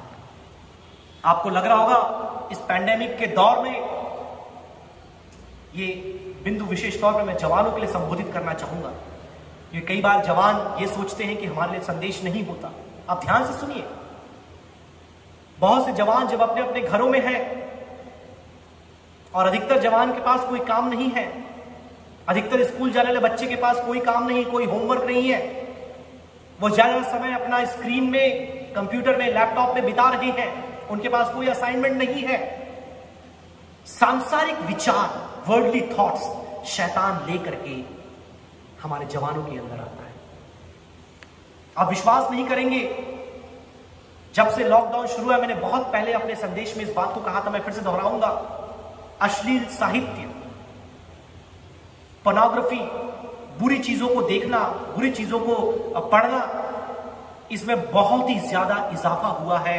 यदि भारत में हम देखें तो, ये मैं नहीं बोल रहा, ये एनालिटिक्स बताते हैं, यह डेटा बताता है कि कितना ज्यादा हमारे भारत में जवान गलत चीजों को देख रहे हैं, गलत चीजों को पढ़ रहे हैं। और ये शैतान इस दुख की अवस्था में उनके जीवन में कार्य कर रहा है, बड़े ही गुप्त रीति से। माता पिता को भी कई बार पता नहीं कि हमारा बच्चा मोबाइल फोन में क्या कर रहा है, सांसारिकता में कैसे वो बढ़ रहा है, फेसबुक, व्हाट्सएप, इंस्टाग्राम, किन किन लोगों को वो फॉलो कर रहा है, किन किन की पिक्चर्स को लाइक कर रहा है, उसके अंदर क्या क्या भावनाएं चल रही है। शैतान ऐसे आक्रमण करता है। इस प्रकार से शैतान एक विश्वासी के जीवन में दुख के समय कार्य करता है। याद रखें, मैं रिपीट करूंगा, वो परमेश्वर की प्रतिज्ञाओं के खिलाफ आपके अंदर संदेह उत्पन्न करता है। वो आपके अतीत में किए हुए पापों के संबंध में आपके अंदर में दोष उत्पन्न करता है, आपके विश्वास, आपके भरोसे को वो तोड़ता है। तीसरी बात, वो आपके अंदर परीक्षा, अभिलाषा लेकर आता है कि तुम परमेश्वर को श्राप दो, क्योंकि वो तो तुम्हें बचा नहीं रहा। तुम प्रार्थना कर रहे हो, बीमारी दूर नहीं हो रही, तुम प्रार्थना कर रहे हो, मसीही लोग मर रहे हैं, तुम प्रार्थना कर रहे हो और महामारी तुम्हारे घरों में घुस रही है। श्राप दे परमेश्वर को और छोड़ इसकी उपासना। शैतान ऐसे आपके जीवन में आ रहा है, ना आएगा नहीं, आ रहा है। इसलिए प्रेरित पतरस कहता है सतर्क हो जाओ, क्योंकि शैतान एक सिंह के समान अपने आक्रमण को करने के लिए विश्वासी जो कमजोर है उन्हें ढूंढ रहा है। क्या आप आज कमजोर हैं? आपके सामने यह प्रश्न आता है। अपने बच्चों के जीवन को जरा देखिए आप, वो क्या कर रहे हैं। 3-4 घंटे आज फिल्मों को वो देख सकते हैं, लेकिन 1.5 घंटे का संडे का आराधना वो नहीं देख सकते। बहुत दुख होता है। 3-3, 4-4 घंटे की मूवी देख सकते हैं, लेकिन 1.5 घंटे की आराधना आज हमारे जवान अटेंड नहीं कर पा रहे। मैं किसी का नाम नहीं लेना चाहूंगा, लेकिन खबर हम तक भी पहुंचती है। ये ऐसा क्यों हो रहा है? ये किससे प्रभावित हो रही है? कौन इनके मनों को कंट्रोल कर रहा है? कौन इनके विचारों को कंट्रोल कर रहा है? ये कोई और नहीं परंतु प्रिय पतरस हमें बताते हैं यह शैतान है। और हमें लगता है कि शैतान भूत के समान हमारे सामने आएगा, तभी शैतान आया बोलेंगे हम। आंखें बड़ी बड़ी और सिंग निकाल के जब हमारे सामने प्रकट होगा तब बोलेंगे हाँ अब शैतान काम कर रहा है। नो नो नो, शैतान चतुर चालाक है, धूर्त है। वो मूर्ख नहीं है, धूर्त है। उसे अच्छे से मालूम है कि कैसे मुझे आक्रमण करना है। सिंह को यूं ही जंगल का राजा नहीं कहा जाता, उसके पीछे कारण है। आगे बढ़ेंगे, समय बहुत ही आगे बढ़ चुका है। अपनी सारी चिंता या अपनी सारी परवाह यीशु पर डालने के बाद आप लापरवाह ना हो जाए। ध्यान से सुनिए मैंने क्या बोला। After casting all your cares on Jesus, please don't become careless. After casting all your cares on Jesus, please don't become careless. अपनी सारी परवाह यीशु पर डालने के बाद आप लापरवाह ना बने, लेकिन क्या बने? सचेत और सतर्क हो जाए। Be vigilant, be alert, beware of the tactics of Satan. शैतान की चालों के प्रति आप सतर्क हो जाए। और किन प्रकार से वो आपके जीवन में आता है मैंने आपको बताया। तीसरी बात जो प्रेरित पतरस, मैं धन्यवाद करता हूं उसकी इस पत्री के लिए, वो हमें बताता है बिहेव इन फेथ। विश्वास के साथ व्यवहार करें। दुख के समय, परेशानी के समय, तनाव के समय, महामारी के समय आप विश्वास के साथ व्यवहार करें। Behave in faith. क्योंकि हम सब बिहेव करते हैं।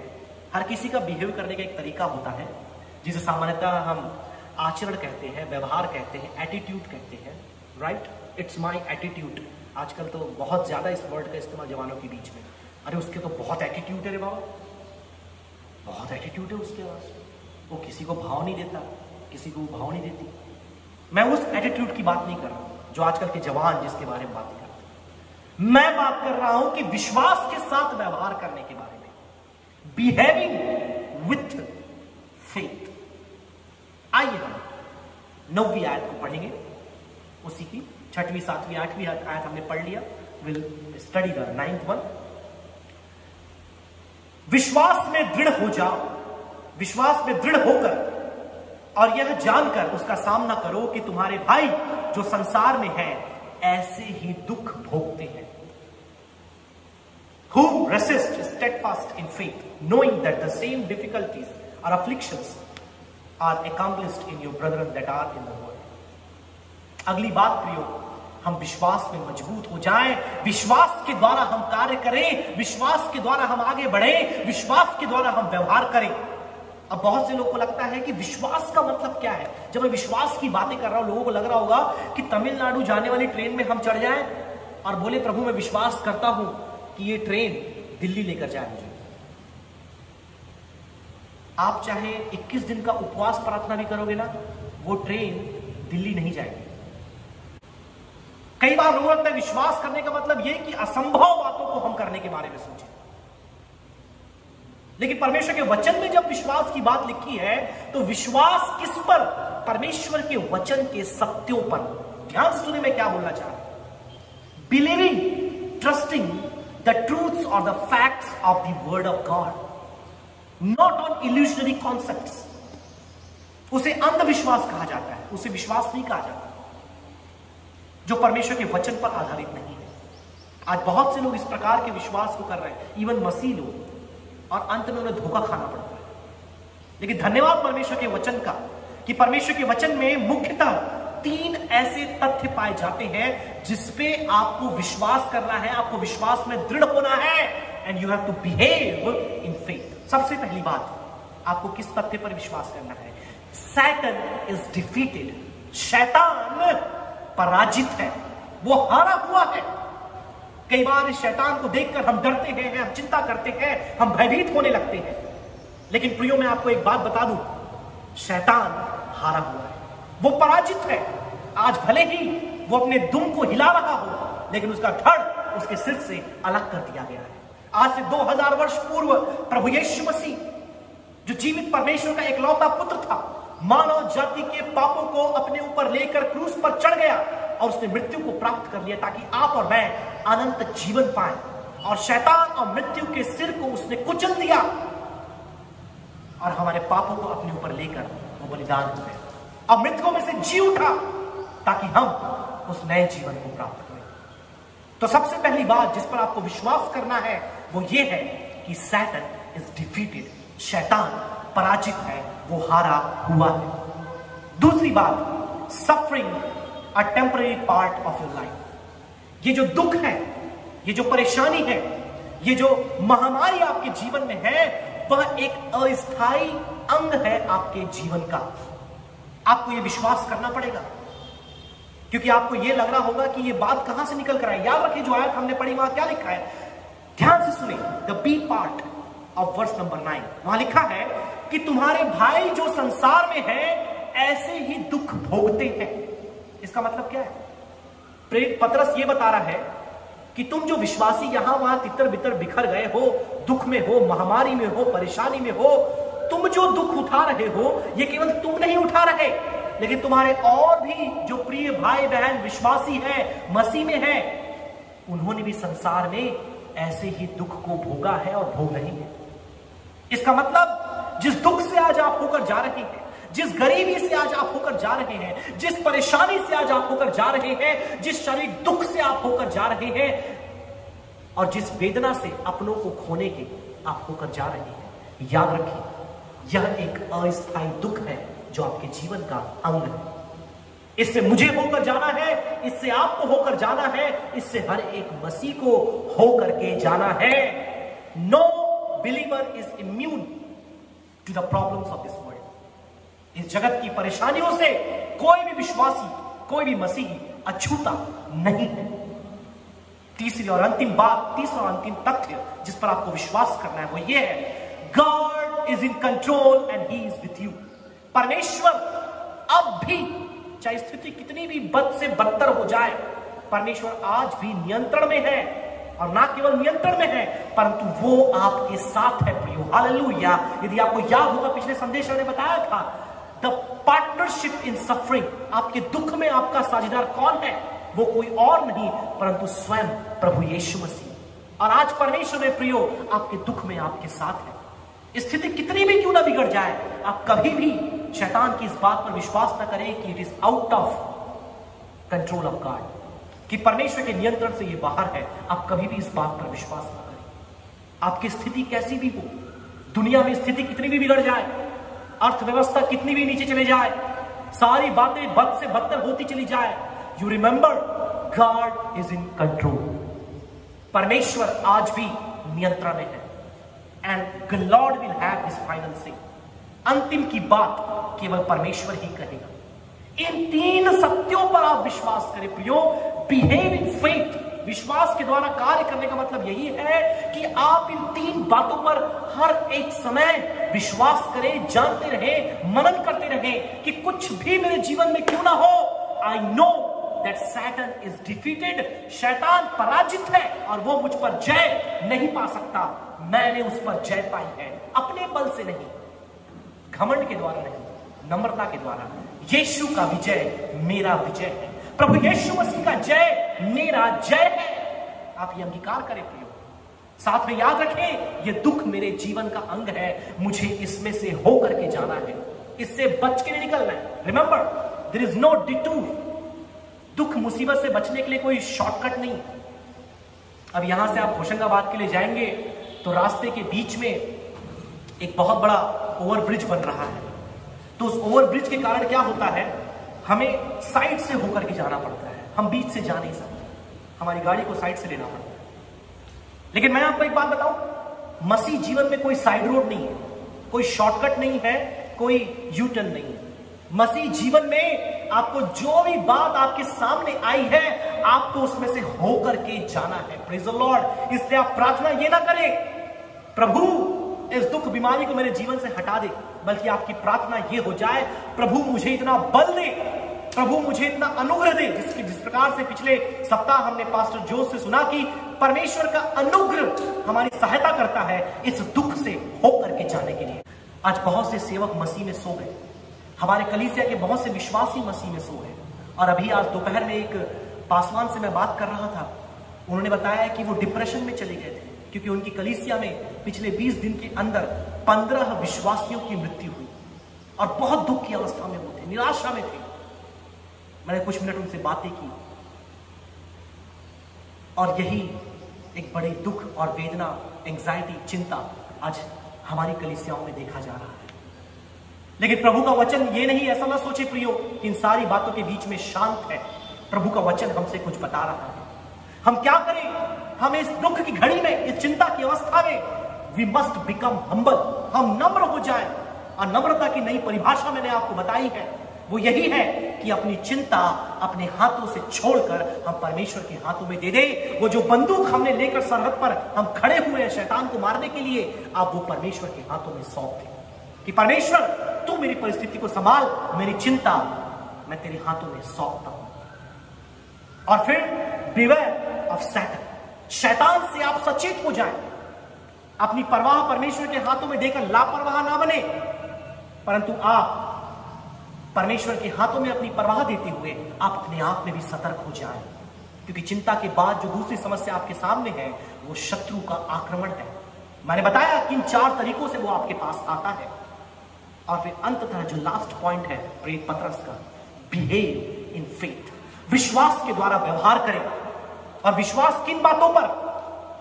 किसी ऐसी बातों पर नहीं जो काल्पनिक या मन घड़न है, या जो जीवन में आप अपने अचीव करना चाहते हैं, लेकिन विश्वास परमेश्वर के सत्यों पर। किस सत्यों पर? कि शैतान को यीशु ने पराजित कर दिया। आमीन, हालेलुया। ये दुख अस्थायी रीति से मेरे जीवन में आ गई है, ये स्थायी नहीं है। अंततः परमेश्वर हर एक बातों को अपने नियंत्रण में रखा है और आज वो मेरे साथ है। मेरे प्रियो, मैं अकेला नहीं हूं। We are not alone my dear believers. मेरे प्रिय विश्वासियों, आप अकेले नहीं हैं। आपको लगता होगा कि आपके घर में कोई प्रार्थना के लिए नहीं आ रहा है, आपके घर में कोई समस्या खड़ी हो गई, आपसे कोई आकर मिल नहीं रहा है, यहां तक कि आपके पास्टर भी आपके घर नहीं आ सकते, यहां तक कि हम भी आपके पास नहीं आ सकते, क्योंकि स्थिति ऐसी बनी हुई है।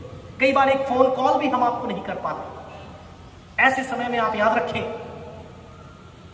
कोई भी आपके साथ नहीं, लेकिन परमेश्वर आपके साथ है। हालेलुया। वो कहता है, मैं तुम्हें अनाथ ना छोड़ूंगा, मैं तुम्हें विधवा ना छोड़ूंगा, तुम्हारा मन व्याकुल ना हो, मैं सदैव तेरे संग हूं, मैं सदैव तेरे साथ हूं।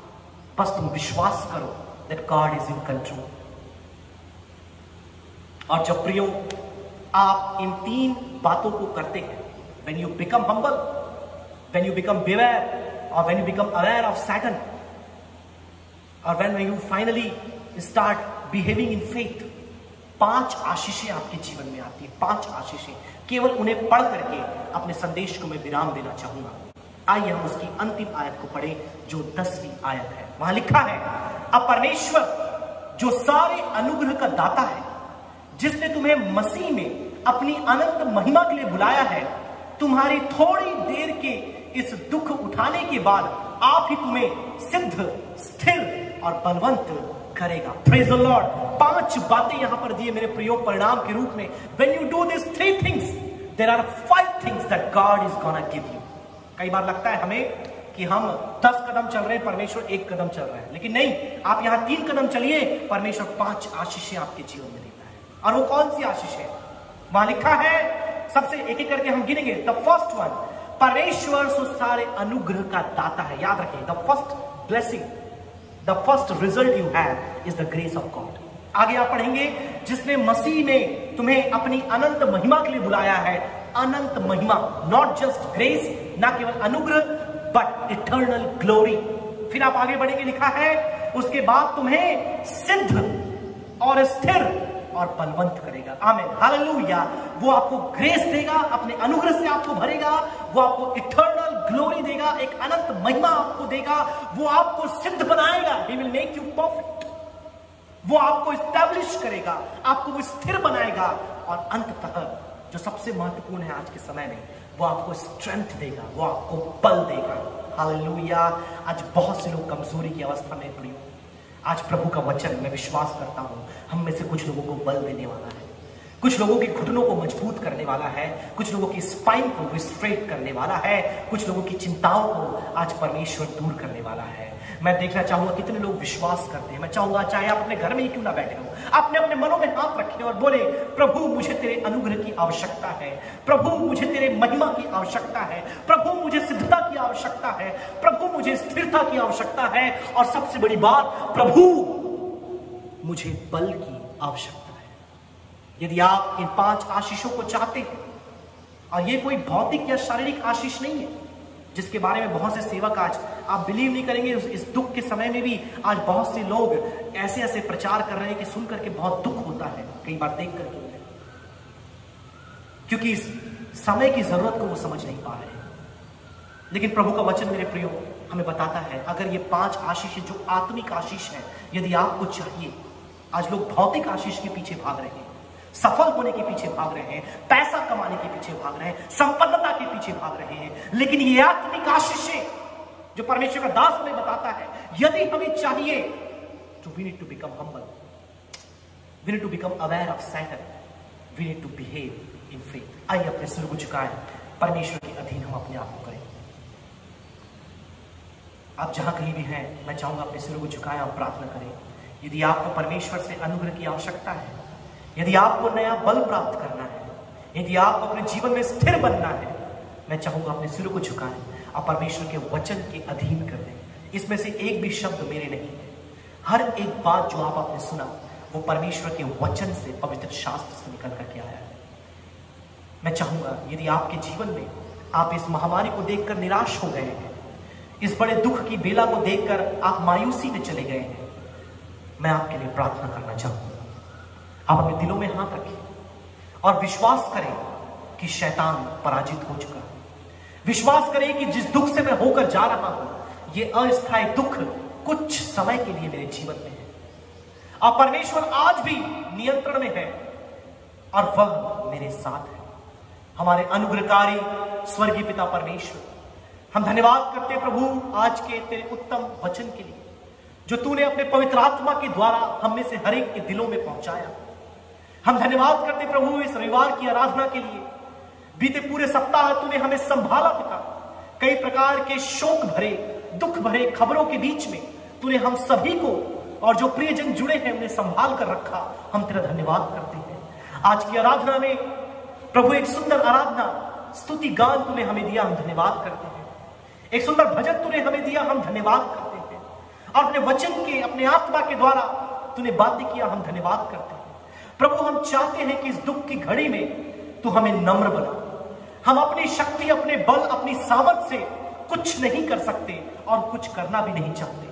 हम अपने आप को नम्र करते हैं और अपनी सारी चिंता तुझ पर डाल देते हैं प्रभु, क्योंकि तुझे हमारा ध्यान है और चिंता करना तेरी आज्ञा का उल्लंघन है प्रभु। इसलिए हम वो गलती, वो पाप नहीं करना चाहते। हम अपनी चिंता तुझ पर डाल देते हैं। तो हमारे स्वास्थ्य को बना प्रभु। हम शैतान से अपने आप को सतर्क करना चाहते हैं प्रभु। तेरे पवित्र आत्मा की भरपूरी दे, बुद्धि दे, ज्ञान दे, ताकि शैतान के असल चाल को हम पहचान सके, शैतान की असली उन रणनीतियों को हम पहचान सके और अपने आप को हम उससे बचाने पाए। जब वह तेरी प्रतिज्ञा के खिलाफ हमारे जीवन में आकर हमें नकारात्मक बातें बोलता है, जब तुझे श्रापित करने के लिए वो हमें परीक्षा में डालता है, जब सांसारिक विचार हमारे मन में लेकर के वो आता है, जब हमारे अतीत के पापों को वो हमें स्मरण दिलाता है, प्रभु दया कर कि हम शैतान से सचेत हो जाए, सतर्क हो जाए, हम लापरवाह न बने प्रभु, तेरे वचन को हम मान ले पाए। अंततः तीसरी बात प्रभु सहायता करें कि हम विश्वास के साथ व्यवहार करने पाए, that we may behave in faith, और विश्वास करें कि शैतान पराजित है, विश्वास करें प्रभु कि दुख कुछ समय के लिए है, विश्वास करें पिता कि आज भी तू नियंत्रण है। देश और दुनिया में युद्ध का माहौल फैला हुआ है, लोग कह रहे हैं कि तीसरा विश्व युद्ध शुरू हो चुका है, लेकिन हम जानते हैं पिता परिस्थिति बद से बदतर हो जाए, लेकिन तू आज भी नियंत्रण में है। एवरीथिंग इज इन कंट्रोल और you will stand at the end and have your final से। अंत में तू खड़ा होगा और तू अपनी आवाज के द्वारा सबको शांत करेगा पिता परमेश्वर। पर ये विश्वास है जितने लोग आज जुड़े हैं पिता, हर एक को तेरे हाथों में सौंपते हैं, अपनी आशीष अपनी शांति सबको भर दे पिता। जितने लोग बीमार हैं यीशु के नाम से चंगाई पाने पाए, तेरी प्रतिज्ञा है प्रभु कि तू हमें चंगा करने वाला है। जितने लोग चिंता में हैं, तनाव में हैं, मधुमेह की बीमारी से, रक्तचाप के बढ़ने से चिंतित है, उन सब के बीमारियों को दूर कर दे, उनकी चिंताओं को दूर कर दे, उनकी निराशाओं को दूर कर दे, उनकी तकलीफों को पिता परमेश्वर सहन करने की शक्ति उन्हें दे दे पिता। जितने लोगों ने आज की आराधना में सहायता की पिता, हर एक को आशीष दे। पास्टर जोस को आशीष देना पिता जिन्होंने आराधना में सहायता की, उनके परिवार को आशीष देना पिता, उनकी सेवकाई को और भी बढ़ाना। धन्यवाद करते पिता परमेश्वर की तेरी आशीष को आज की सुबह हमने चखा है, होने पाए कि पूरे सप्ताह तेरी सुरक्षा, तेरी सहायता, तेरे वचन की सामर्थ्य हमारे दिलों में गूंजन करने पाए, शैतान इस वचन के बीज को चुराने न पाए पिता परमेश्वर। हम अपने आप को तेरे अधीन करते हैं, सारा आदर मान जलाल तुझे देते हुए, प्रार्थना सुना धन्यवाद करते हुए उद्धार करता मसीह यीशु के नाम से मांगते हैं पिता, आमीन। अब परमेश्वर पिता का प्रेम, प्रभु यीशु मसीह का अनुग्रह, पवित्र आत्मा की संगत और सहभागिता हम सभी के साथ, खासतौर पे जो इस लाइव सर्विस में जुड़े हैं उनके साथ प्रभु यीशु मसीह के दोबारा आगमन तक होती रहे। सब मिलकर बोले आमीन। प्रभु आप सबको बहुत ऐसे आशीष देने पाए। Praise God.